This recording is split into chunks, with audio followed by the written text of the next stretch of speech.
तो चलिए प्रिय भक्तगण, आज हम आपको एक कथा का श्रवण करा रही हूँ जो सुनने मात्र से आपके जीवन में सुख संपत्ति और धन की वर्षा होगी।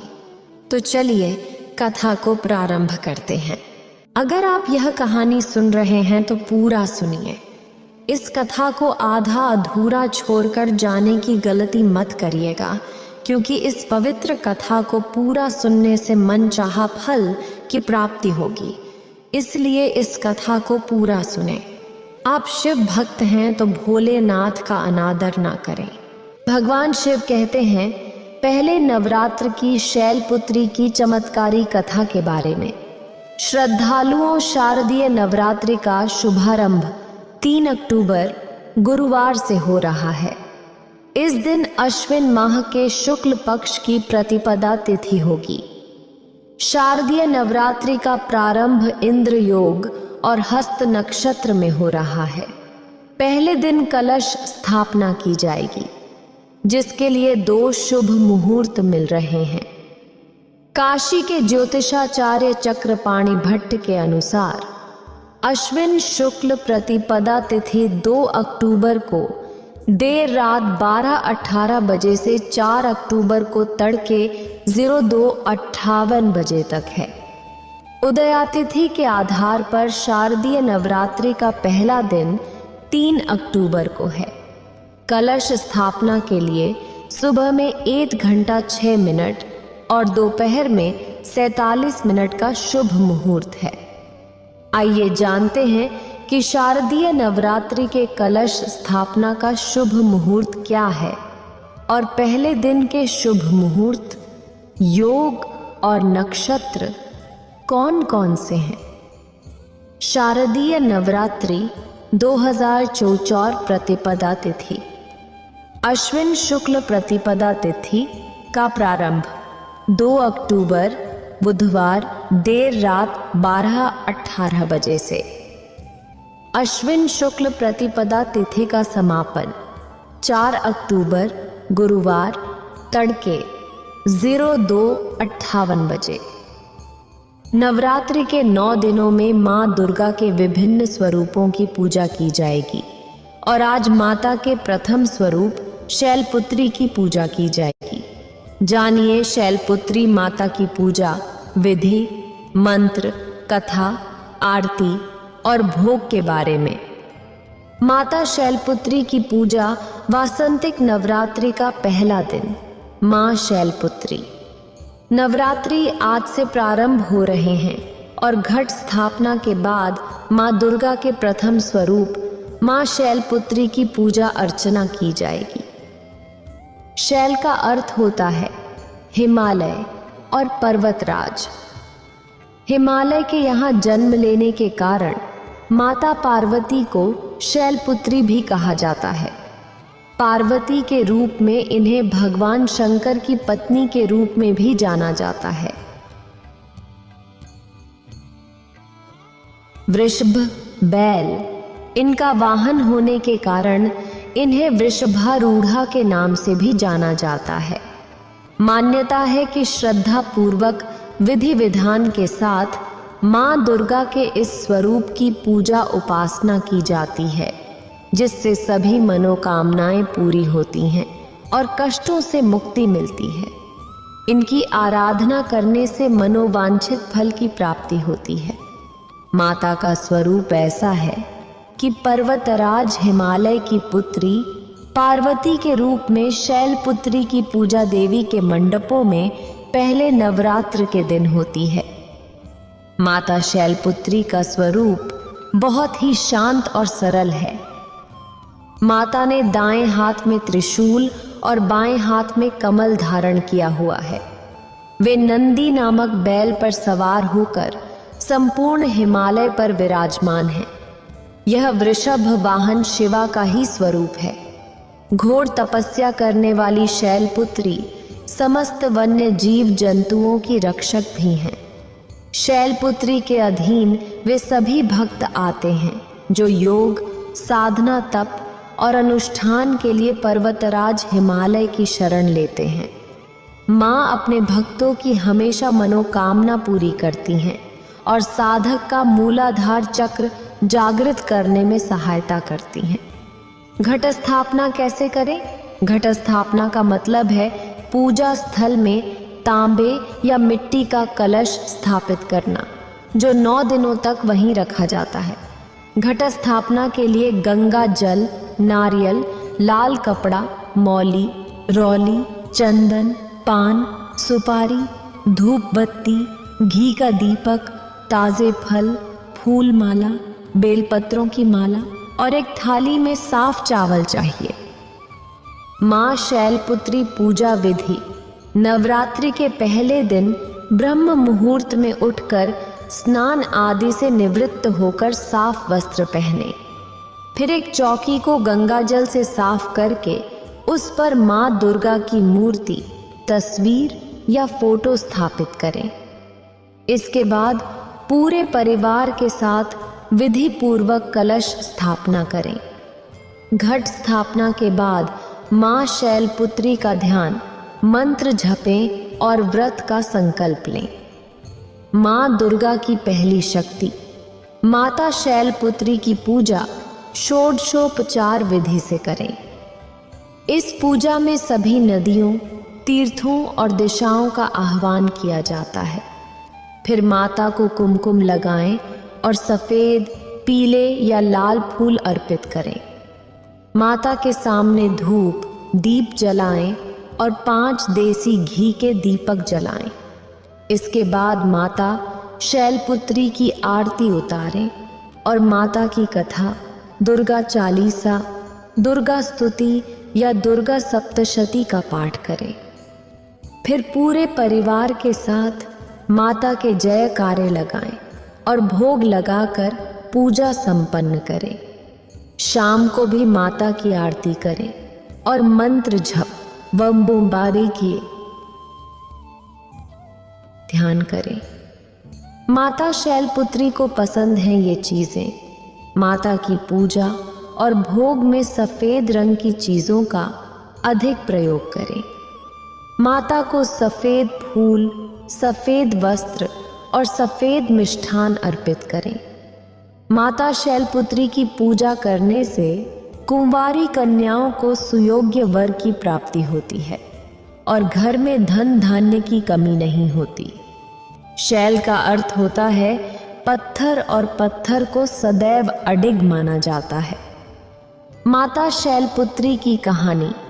माता शैलपुत्री से जुड़ी एक कहानी का उल्लेख करना जरूरी है। प्राचीन काल में जब सती के पिता प्रजापति दक्ष यज्ञ कर रहे थे तो उन्होंने सभी देवताओं को आमंत्रित किया, लेकिन अपने जामाता भगवान महादेव और अपनी पुत्री सती को नहीं बुलाया। सती को अपने पिता के यज्ञ में जाने की बहुत इच्छा थी। उनकी व्यग्रता देखकर शंकर जी ने कहा कि शायद प्रजापति दक्ष हमसे नाराज हैं, इसलिए उन्होंने हमें आमंत्रित नहीं किया। शंकर जी की बात से सती संतुष्ट नहीं हुई और जाने की जिद करने लगी। उनकी जिद देखकर भगवान शंकर ने उन्हें जाने की अनुमति दे दी। सती जब अपने पिता के घर पहुंची तो सिर्फ माँ ने ही उन्हें स्नेह दिया। बाकी सदस्यों ने उनसे ठीक से बात नहीं की और व्यंग्यात्मक टिप्पणियां भी की। दक्ष ने भी शंकर के प्रति कुछ बातें कहीं जो सती को उचित नहीं लगी। अपने पति का अपमान होता देख सती ने योगाग्नि से खुद को भस्म कर लिया। जब शंकर को सती के भस्म होने का पता चला तो वे क्रोधित हो गए और उन्होंने दक्ष के यज्ञ का विध्वंस करवा दिया। यही सती अगले जन्म में शैलराज हिमालय की पुत्री के रूप में जन्मी और शैलपुत्री कहलाई। शैलपुत्री का विवाह भी भगवान शंकर से हुआ और वे फिर से उनकी पत्नी बन गई। कहा जाता है कि माँ दुर्गा के इस शैलपुत्री स्वरूप की पूजा करने से उपासक की सभी मनोकामनाएं पूरी होती हैं और कन्याओं को मनोवांछित वर की प्राप्ति होती है। साधक का मूलाधार चक्र जागृत होने में भी सहायता मिलती है। इनके पूजन में लाल फूल, नारियल, सिंदूर और घी के दीपक का प्रयोग किया जाना चाहिए। इसलिए इनकी पूजा अर्चना करने से जीवन में स्थिरता आती है। इनकी पूजा से वैवाहिक जीवन सुखमय हो जाता है और घर में सुख समृद्धि आती है। माता की पूजा से मूलाधार चक्र जागृत होते हैं, जिससे जीवन में स्फूर्ति और उत्साह का संचार होता है। साथ ही माता शैलपुत्री की पूजा से चंद्रमा से जुड़े सभी दोष दूर होते हैं और भक्त को सौभाग्य की प्राप्ति होती है। श्रद्धालुओं, नवरात्रि के पहले दिन माता शैलपुत्री की पूजा सफेद रंग के विशेष फूलों से करें। माता को सफेद मिठाई का प्रसाद चढ़ाएं और उनकी तस्वीर के सामने कपूर जलाएं। पूजा के बाद मां शैलपुत्री को गाय का घी अर्पित करें, जिससे माता आरोग्य का आशीर्वाद देती हैं और व्यक्ति का मन और शरीर दोनों निरोगी रहते हैं। तो श्रद्धालुओं,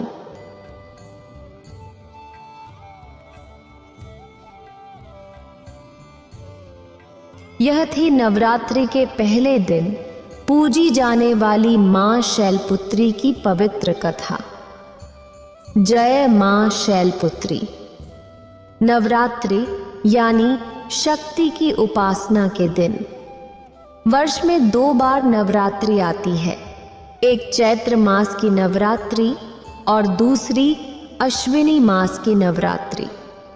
इस समय अश्विनी मास की नवरात्रि का आरंभ हो चुका है।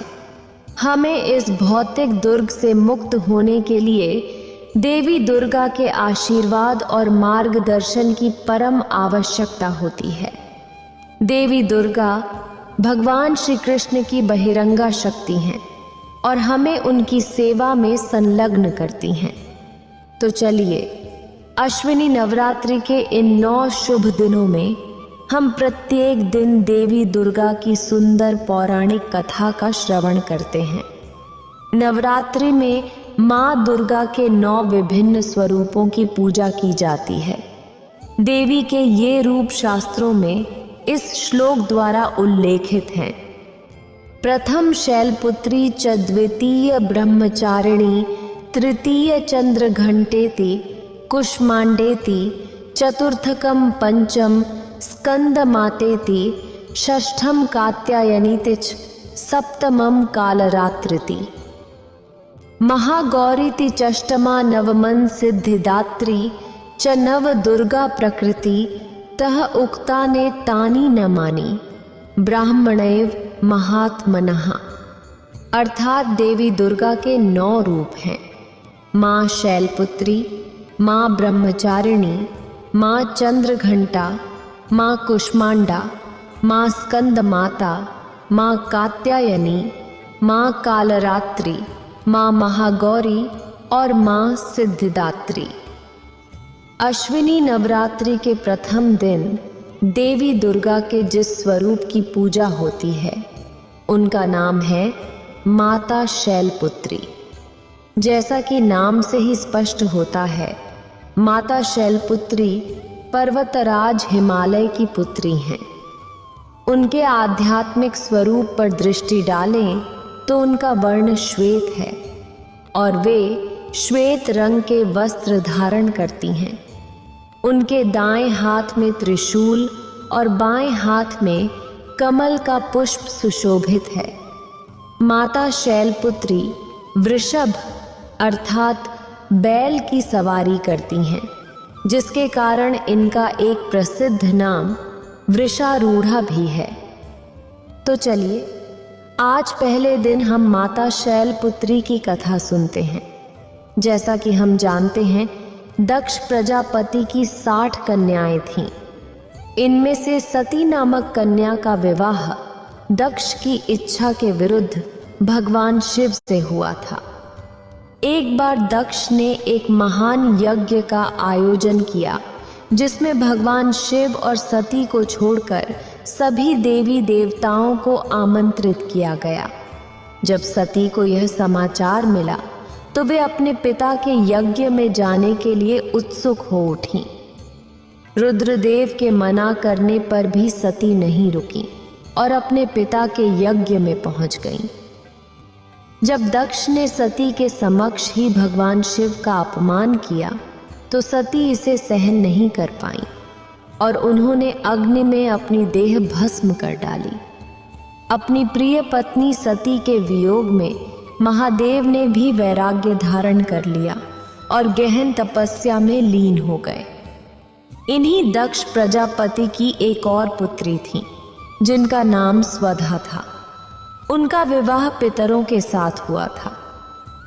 इन पितरों की 3 मानसी पुत्रियां थीं, मैना, धन्या और कलावती।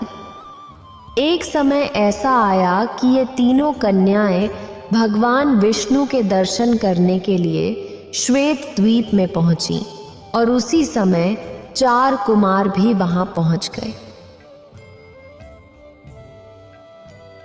प्रसिद्ध गणों को देखकर वहां उपस्थित सभी लोग अपने आसन से उठकर उनका स्वागत सत्कार करने लगे, लेकिन पितरों की ये 3 कन्याएं अपने स्थान से नहीं उठीं। यह देखकर चारों कुमार क्रोधित हो गए और उन्होंने उन तीनों को स्वर्ग से दूर होकर नर स्त्री बनने का श्राप दे डाला। इस अभिशाप को सुनकर तीनों कन्याएं उनके चरणों में गिरकर क्षमा याचना करने लगीं। चतुष्कुमारों ने इन तीनों पर दया दिखाते हुए उन्हें अलग अलग वरदान दिए। सबसे बड़ी कन्या मैना को पर्वतराज हिमालय की पत्नी और देवी पार्वती की माता बनने का वरदान मिला। दूसरी कन्या को महाराज जनक की पत्नी और देवी सीता की माता होने का वरदान मिला। तीसरी कन्या कलावती को वृषभानु वैश्य की पत्नी और देवी राधा की माता होने का वरदान मिला। इन वरदानों के अनुसार पहली कन्या मैना का विवाह पर्वतराज हिमालय से कर दिया गया।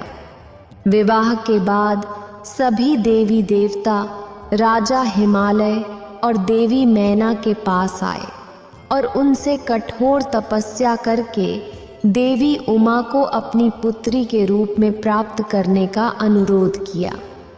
यह इसलिए आवश्यक था क्योंकि उस समय सभी देवी देवता तारकासुर नामक राक्षस के कोप से त्रस्त थे, जिसे केवल महादेव का पुत्र ही मार सकता था। सती के आत्मदाह के कारण यह कार्य अधूरा रह गया था और अब इसे पूरा करने के लिए देवी सती को पार्वती के रूप में पुनर्जन्म लेना था। देवताओं की आज्ञा मानकर राजा हिमालय और उनकी पत्नी तपस्या में लीन हो गए। देवी मैना सदैव ब्राह्मणों को दान देती और बड़े भक्ति भाव से देवी उमा की उपासना करती। पवित्र गंगा नदी के किनारे देवी उमा की मिट्टी की मूर्ति बनाकर देवी मैना उसे विभिन्न प्रकार के भोग अर्पण करती। कठोर व्रत का पालन करते हुए कभी निराहार रहती तो कभी केवल जल पर निर्भर रहती। एक समय तो उन्होंने केवल वायु पर ही जीवन यापन किया। इस प्रकार कठोर तपस्या करते हुए उन्हें 27 वर्ष बीत गए। इतने लंबे समय तक तपस्या करने के बाद जगदम्बा उमा देवी मैना से अत्यंत प्रसन्न हुई और उन्हें दर्शन देकर वरदान मांगने के लिए कहा। तब देवी मैना ने उनसे आग्रह किया कि वे उनकी पुत्री के रूप में अवतरित हों। देवी उमा ने उन्हें यह वरदान दिया और राजा हिमालय के घर पार्वती के रूप में अवतरित हुई। हिमालय पर्वतों के राजा थे और पर्वत को शैल भी कहते हैं, इसीलिए पार्वती का एक नाम शैलपुत्री भी पड़ा। उनका एक अन्य नाम हेमवती भी है। तो ये थी माता शैलपुत्री की संक्षिप्त कथा। आज प्रथम नवरात्र के दिन माता शैलपुत्री की पूजा, आराधना और उपासना की जाती है। उनकी पूजा करने के लिए इस दिन सुबह जल्दी उठकर स्नान आदि से निवृत्त होना चाहिए। इसके बाद विधि पूर्वक कलश स्थापना करें। माता शैलपुत्री का चित्र भी रखें। इसके बाद देवी को कुमकुम तथा अक्षत अर्पित करें। माता शैलपुत्री का वर्ण श्वेत है, इसलिए उन्हें सफेद रंग के पुष्प अर्पित करना उत्तम रहेगा। इसी प्रकार उन्हें सफेद रंग के मिष्ठान जैसे कि खीर और चावल भी अत्यंत प्रिय हैं। आज के दिन माता शैलपुत्री के इस मंत्र का जाप कर सकते हैं। वंदे वांछित लाभाय चंद्रार्ध कृत शेखराम वृषारूढ़ा शूलधरा शैलपुत्री यशस्विनीम।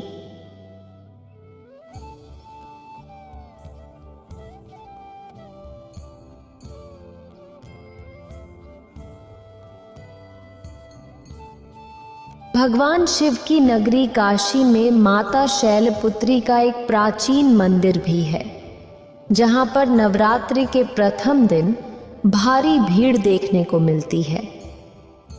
कहते हैं कि इस मंदिर में माता शैलपुत्री के दर्शन करने मात्र से श्रद्धालुओं की सभी इच्छाएं पूर्ण हो जाती हैं। माता शैलपुत्री को वाराणसी भी अत्यंत प्रिय है, इसलिए वे यहाँ सदा निवास करती हैं। वाराणसी शहर भारत के सभी प्रमुख शहरों से सड़क, रेल और हवाई मार्ग से जुड़ा है और यहाँ सरलता से पहुँचा जा सकता है। तो ये थी अश्विनी नवरात्रि के प्रथम दिन माता शैलपुत्री की कथा।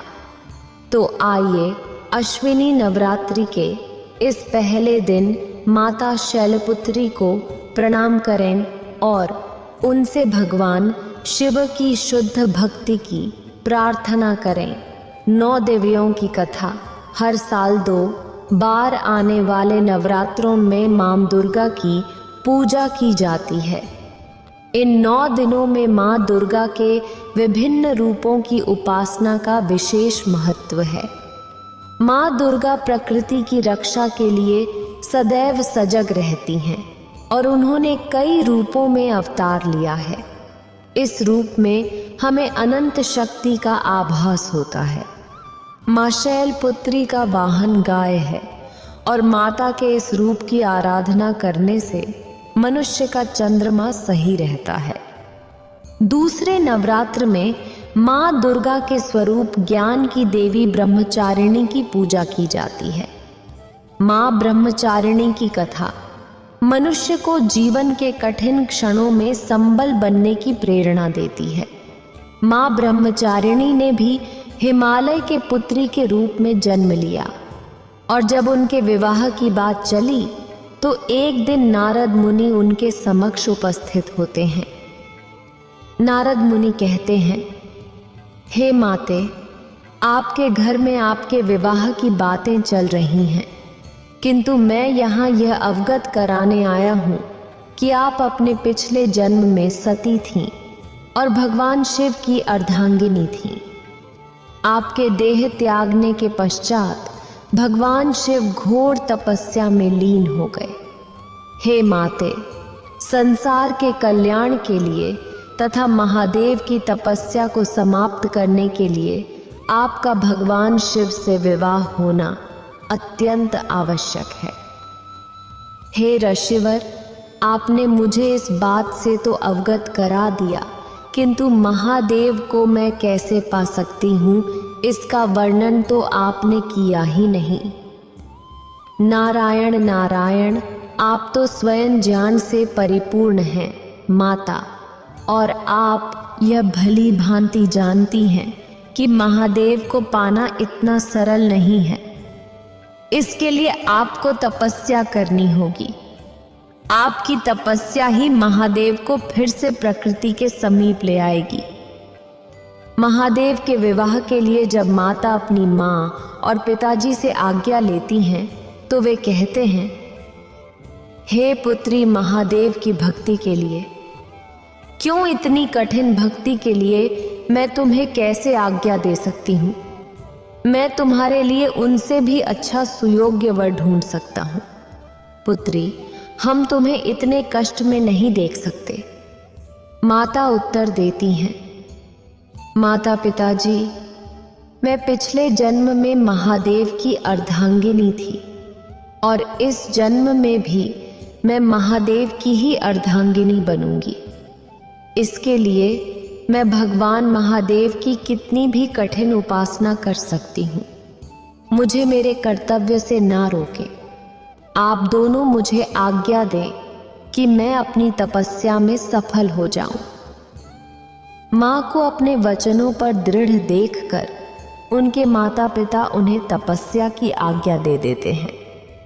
भगवान महादेव के बारे में सब जानने के बाद माँ ब्रह्मचारिणी उपासना में बैठ जाती हैं और लगातार 1000 वर्षों तक महादेव की तपस्या करती हैं। माँ को कन्या के रूप में भगवान शिव की तपस्या करते हुए देखकर ही उनका नाम ब्रह्मचारिणी पड़ता है। वो वर्षों तक केवल टूटे हुए फल और पत्ते खाकर भगवान शिव की आराधना करती हैं। फिर वर्षों बाद वो पत्ते भी खाना छोड़ देती हैं, जिससे माँ का एक नाम अपर्णा भी पड़ता है।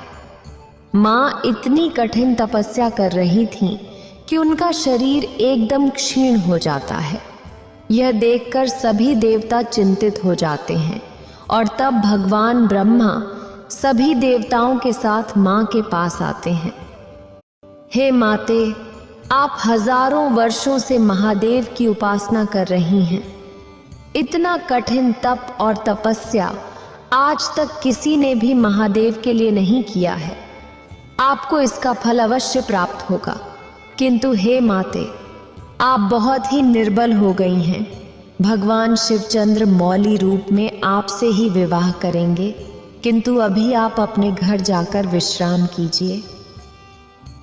हे ब्रह्मदेव, मैंने जब उपासना का संकल्प लिया था तो यह प्रण भी लिया था कि जब तक महादेव स्वयं आकर मुझे इस तपस्या से नहीं रोकेंगे, मैं यह तपस्या कभी बंद नहीं करूंगी। किंतु हे माते, आप इतनी अत्यंत दुर्बल शरीर के साथ उपासना कैसे कर पाएंगी? मैंने आपके माता पिता को संदेश भिजवा दिया है।